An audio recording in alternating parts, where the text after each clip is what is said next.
আসসালামু আলাইকুম বন্ধুরা। এই যে গরম, বলেন তো, এই যে যে পরিমাণ গরম আল্লাহ সুবহানাহু ওয়া তাআলা আমাদেরকে দিচ্ছেন, আমরা কি আল্লাহর উপরে কোনো সন্তুষ্ট আছি? সবর আছি? আমাদের ধৈর্য আছে? কোনোটাই নাই আমাদের কাছে।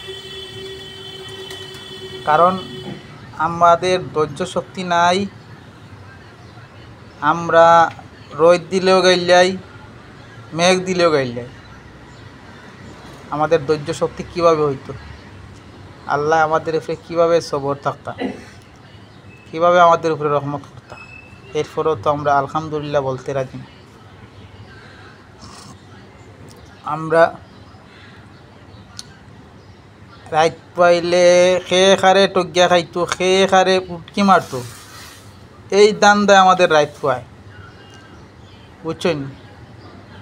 কিলা আল্লাহ আমরার উপরে সন্তুষ্ট থাকতা, কিলা আল্লাহ আমরার রহমত করতা। আপনারা কইন চাই? হ্যাঁ, সমস্ত সংসারের যত মানুষ আছে দুনিয়ায়, সবাইকে আল্লাহর দরবারও একবারও শুক্রিয়া আদায় করছে না। কেউ এই যে পরিমাণ রোদ আইছে, মানুষ দেখুন কাছে আপনারা অঙ্ক মিলাই দেয়, রোদ অতিরিক্ত রোদ হইলে মানুষে গালাগালি করে। এই যে আমার মুখের উপরে দেখেননি আপনারা গাম, আমরা কিন্তু টাটাপাড়া রোদও আমরা কাজ করি, বুঝছেন?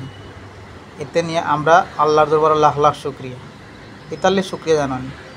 আল্লাহ সুবহানাহু ওয়া তাআলা কোন সময় রোদ দিবা, কোন সময় মেঘ দিবা, এটা আল্লাহ ভালো জানে, ঠিক আছে না?